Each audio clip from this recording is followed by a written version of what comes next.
고린도전서 5장. 육신을 멸망시켜 영을 구원한다는 것은 다섯에서 무슨 뜻인가요? 잠깐만 기다려 주시면 알려드리겠습니다. 하지만 먼저 말씀드리고 싶은 건 지옥은 실제로 존재한다는 것입니다. 그러나 예수께서는 영원한 불못을 피할 수 있는 길을 만드셨습니다. 그냥 믿으세요. 어떻게? 십자가에 못 박혀서. 성경에 따르면 그리스도께서는 십자가에서 우리의 죄를 위해 죽으셨습니다. 그리고 그는 묻히셨고 성경대로 사흘 만에 다시 살아나셨습니다. 그래서 그는 무덤에 묻혔고 사흘 만에 부활했습니다.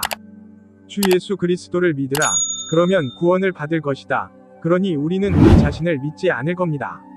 우리는 하나님의 아들이 행하신 일을 믿을 것입니다. 그럼 이제 수업으로 들어가 볼까요?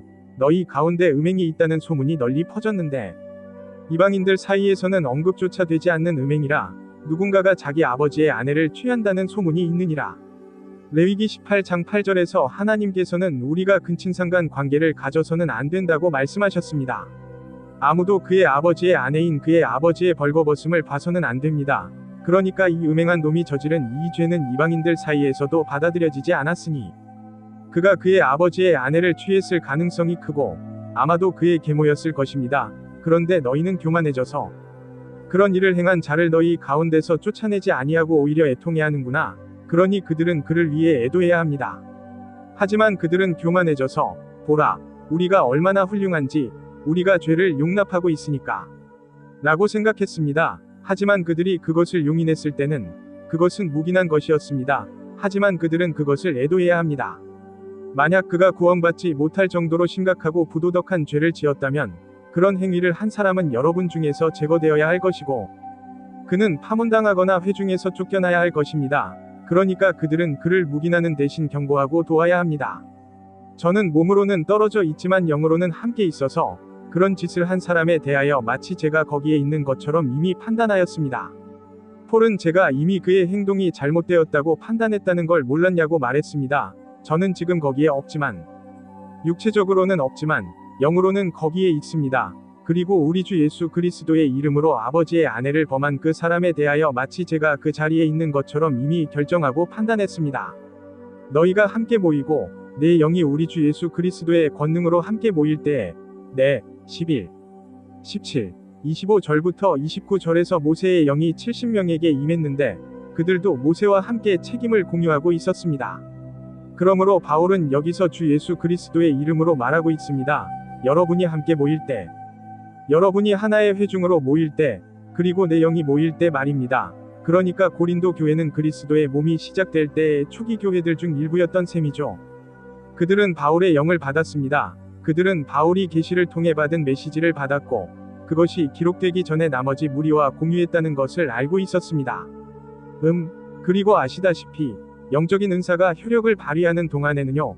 그러므로 우리는 육신을 멸망시키고 영은 주 예수님의 날, 곧 그리스도의 심판대에서 구원을 받게 하기 위하여 그런 자를 사탄에게 넘겨주어야 합니다. 그러니까 그가 우리를 구원했다면, 그가 불신자가 아니라면 그의 영은 구원받아야 하고 그래야 그리스도의 심판대에서 상을 받을 수 있을 것입니다.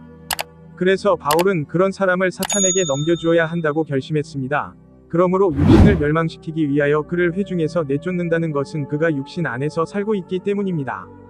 그는 잘못된 생각을 가지고 있기 때문에 육체적 욕망에 따라 살고 있습니다. 그것은 잘못된 행동으로 이어지고 잘못된 생각은 하나님께 대한 잘못된 봉사로 이어집니다. 그래서 우리는 섬기기 위해 구원받았습니다.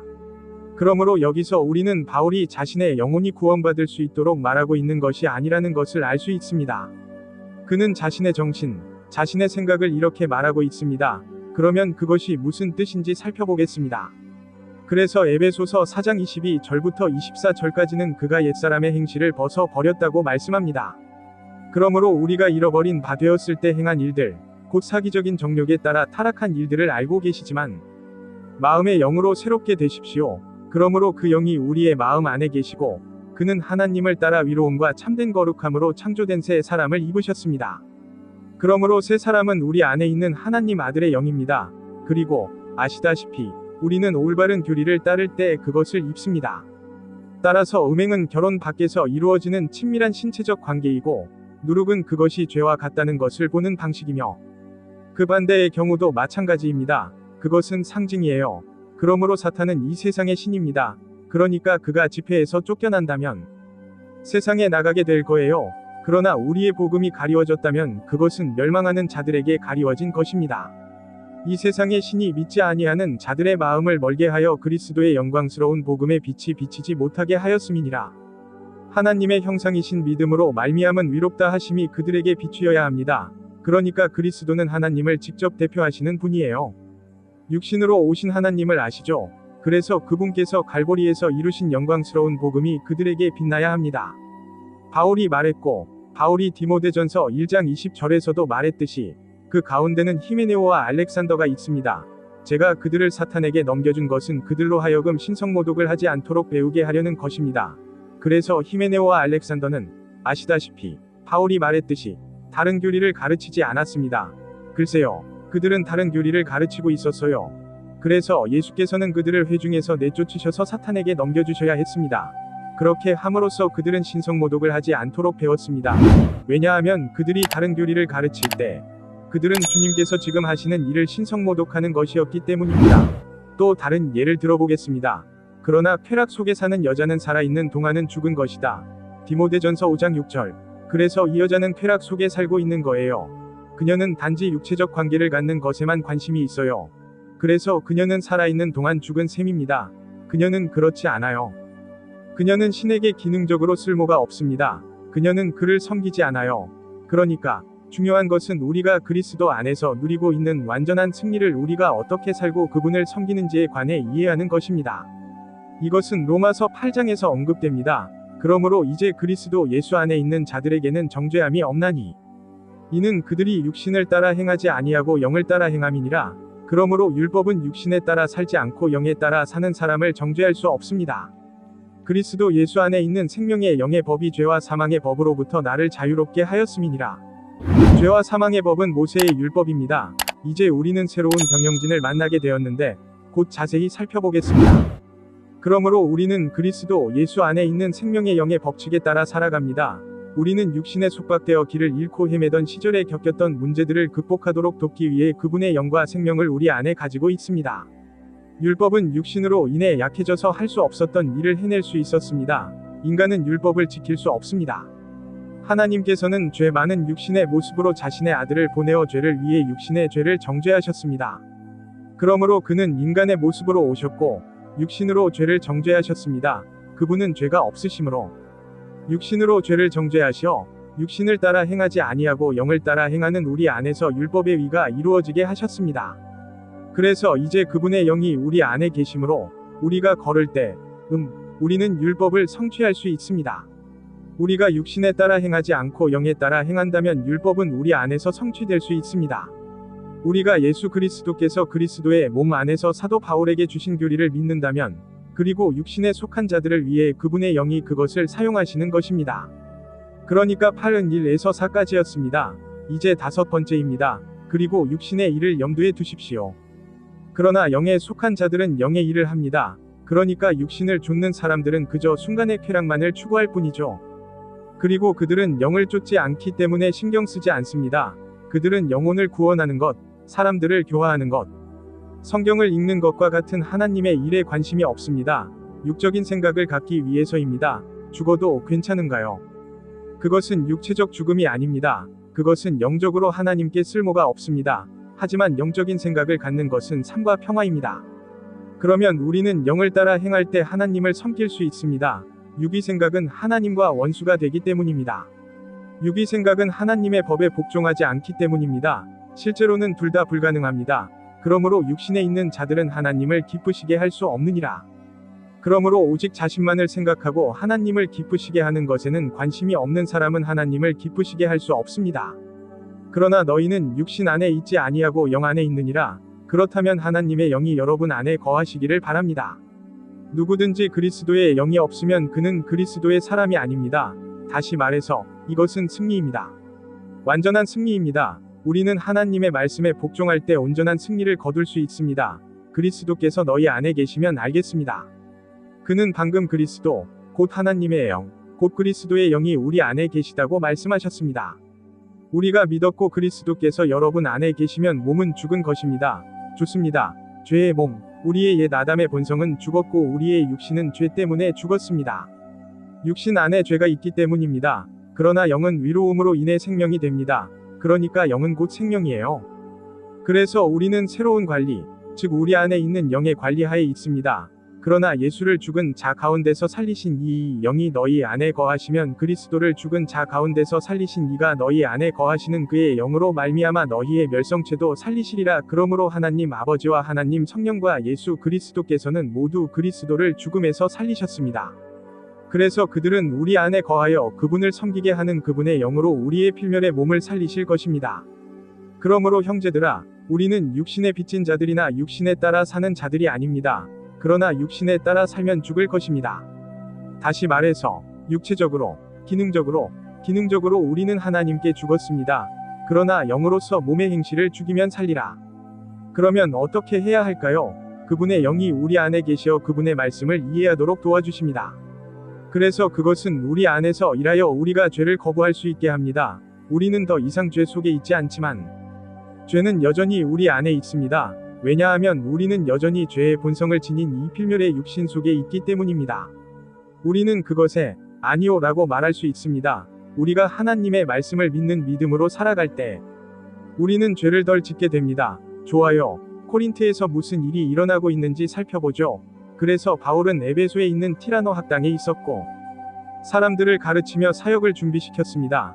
클로이가 오면 고린도에서 일어난 일을 보고하곤 했고 스테파나와 포르투나도와 안드로니고 아가이고도 보고하였습니다. 그들은 그렇다고 말했죠. 이 사람이 집회에서 음행하는 자라는 것은 널리 알려진 사실이다. 그리고 아폴로도 에베소에 있었습니다. 그래서 디모데는 지금 우리가 읽고 있는 편지를 가지고 에베소에서 고린도로 갔습니다. 왜냐하면 기억하시겠지만 그곳에는 파벌이 있었기 때문입니다. 어떤 사람들은 아폴로를 따랐고 어떤 사람들은 베드로를 따랐습니다. 하지만 베드로 자신은 그 자리에 없었고 그들은 단지 베드로의 추종자들일 뿐이었습니다.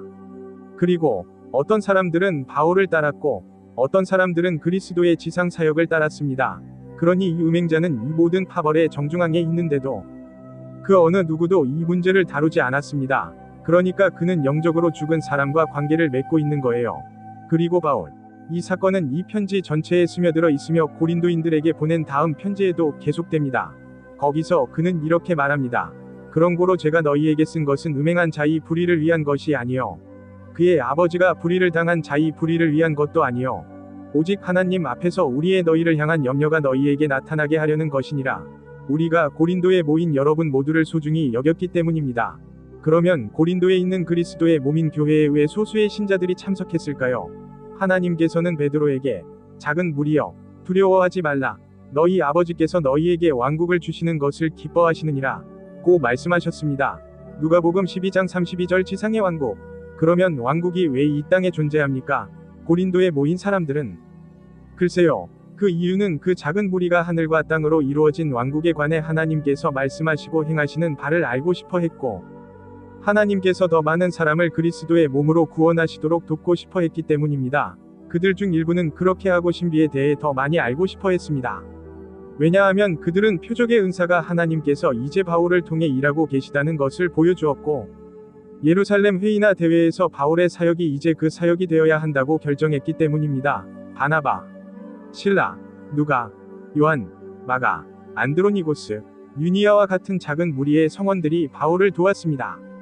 왜냐하면 하나님께서 이제 그렇게 하고 계셨기 때문입니다.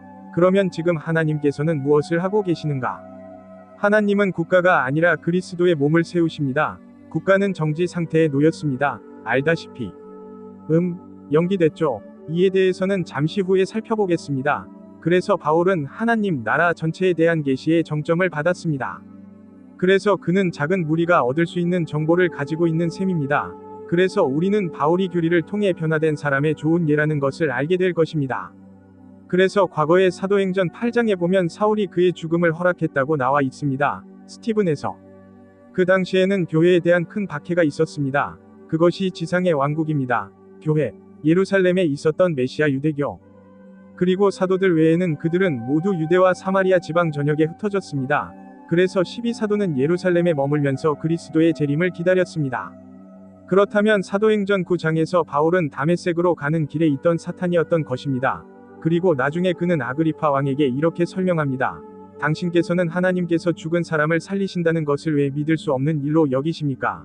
저는 나사렛 예수의 이름을 거슬러서 행해야 할 일을 깊이 생각하였고 예루살렘에서도 그런 일을 행하였으며 대제사장에게서 권한을 받아 많은 성도들을 감옥에 가두었습니다. 그리고 그들이 죽임을 당했을 때 저는 그들에게 반대하는 목소리를 냈습니다. 그래서 그는 그들을 사형에 처하기로 결정했습니다. 작은 왕국, 성 베드로 그룹, 그리고 나는 모든 회당에서 그들을 자주 처벌하고 신성모독을 하도록 강요했습니다. 그는 그들에게 나사렛 예수를 대적하는 말을 하도록 강요하였고 그들을 대적하여 몹시 화를 냈습니다. 그는 미친 놈이었어요. 지구를 멸망시키고 싶어 했거든요.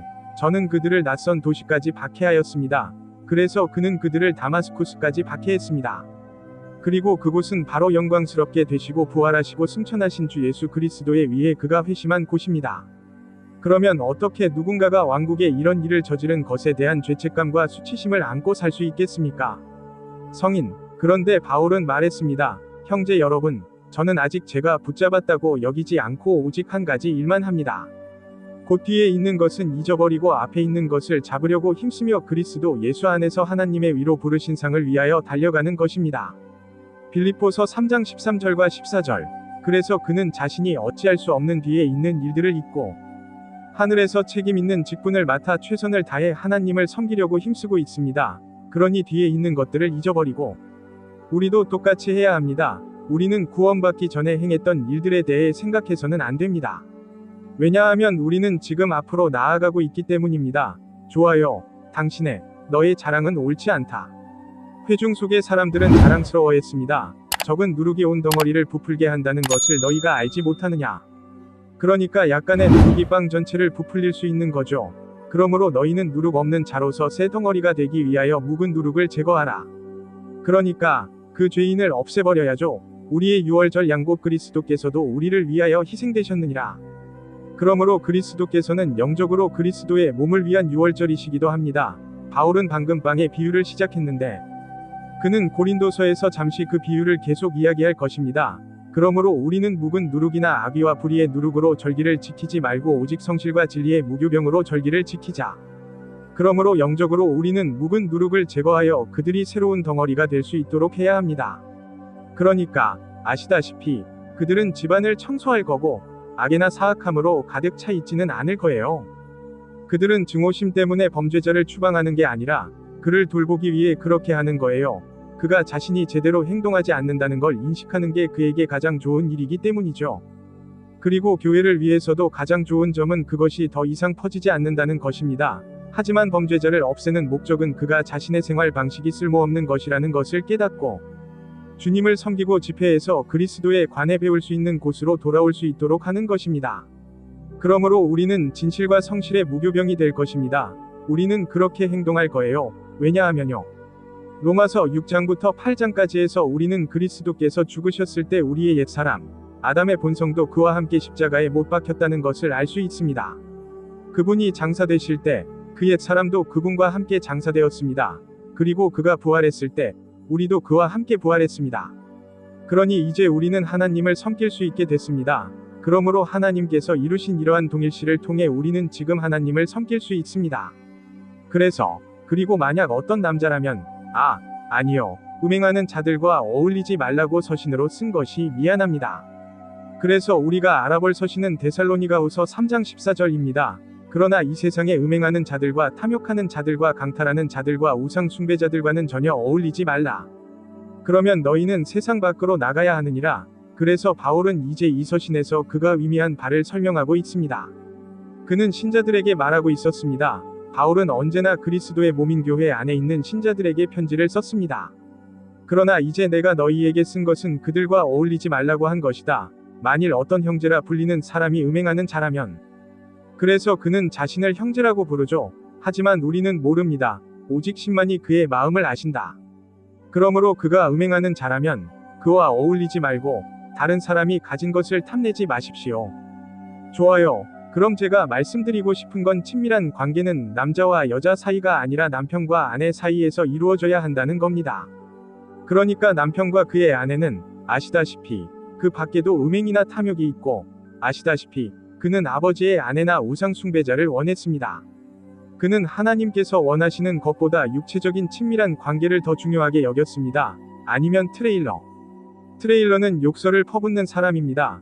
다음 장에서 우리는 술주정뱅이, 과도하게 술을 마시거나 거짓 교리에 취한 사람, 또는 강탈자에 대해 알게 될 것입니다. 남의 것을 빼앗는 사람이 그런 사람이다. 아니, 먹지 않아요. 알겠습니다. 그래서 여기 데살로니가후서 3장 14절에서 바울은 이렇게 말했습니다. 만일 누구든지 이 서신을 통해 우리 말에 순종하지 아니하는 사람을 보면, 그러므로 서신은 교리를 담은 편지입니다. 아시다시피 영감을 주는 무언가가 있죠. 서신을 참조하세요. 그것은 하나님으로부터 받은 영감받은 계시입니다. 그 사람을 눈여겨보지 말고 그와 어울리지 마라. 그러면 그가 부끄러워할 것이다. 그러나 그를 원수처럼 여기지 말고 형제처럼 훈계하라. 그러니까 만약 그들이 구원을 받았다면 당신은 당신의 삶이 성인이 될 수 없다고 말할 겁니다. 지금 하고 있는 일을 멈추고 하나님께 영광을 돌리며 살아가세요.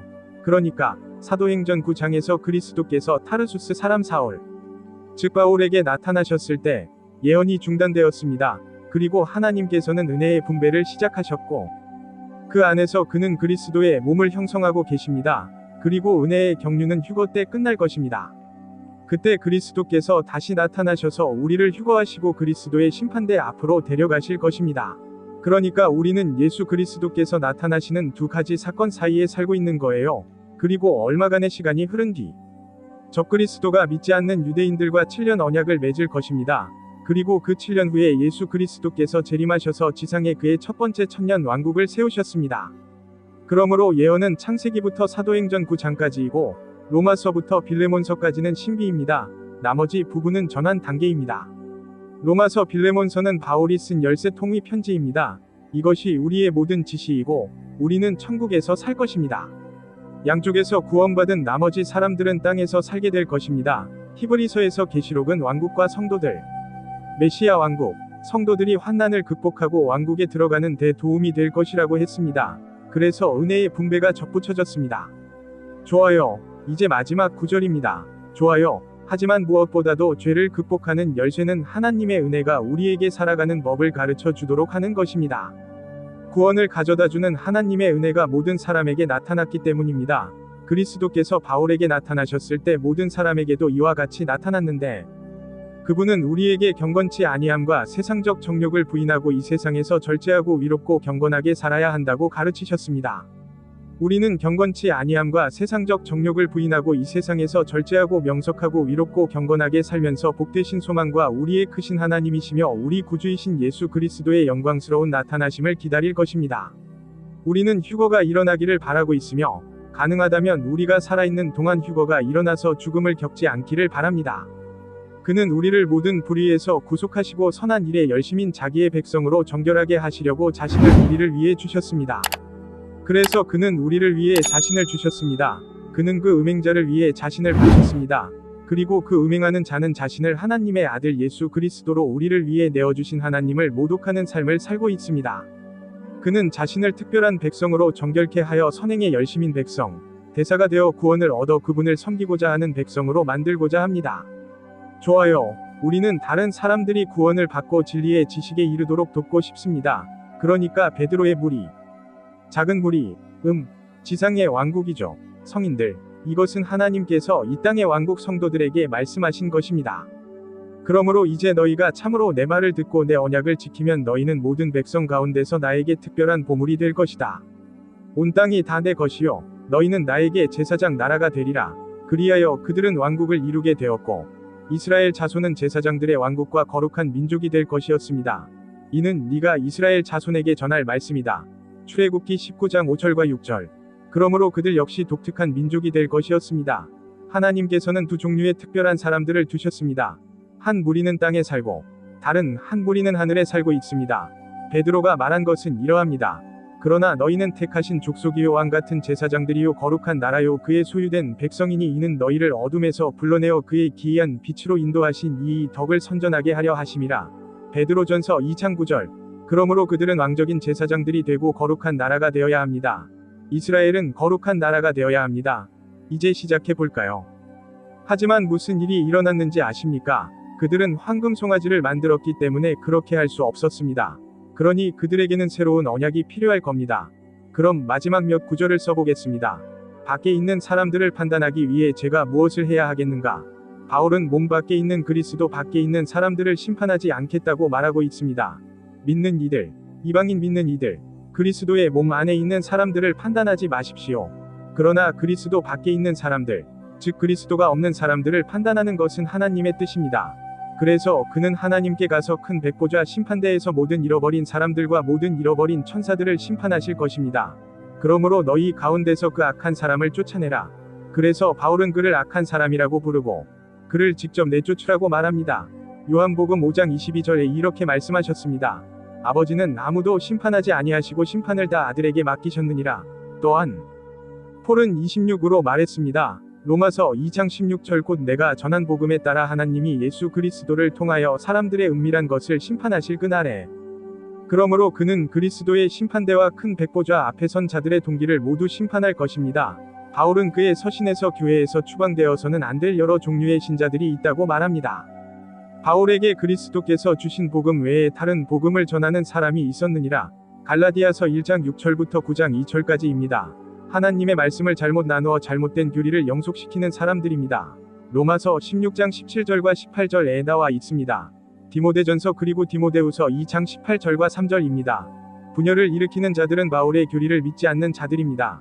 이단자들, 디도서 3장 10절과 11절, 빌립보서 3장 18절과 19절, 그리고 고린도전서 5장 9절부터 11절과 5장에 나오는 유맹자와 같이 극악무도한 죄악을 저지른 사람은 일하고 가족을 부양하기를 거부하는 사람입니다. 데살로니가후서 3장 10절과 디모데전서 5장 8절에 나와 있습니다. 그러면 그리스도의 몸이 언제 시작되었는지 이해하는 것이 왜 중요할까요? 이 막이었나요? 아니면 구 막이었나요? 사도행전 9장이라고 말씀해 주시면 좋겠습니다. 왜냐하면 로마서 6장부터 8장까지에서 그리스도인의 봉사에 대한 설명이 나와 있기 때문입니다. 이에 대해서는 6장에서 더 자세히 이야기하겠습니다. 그러니 여러분도 함께해 주시길 바랍니다. 그래서 우리는 4장에서 미스터리에 관해 이야기했습니다.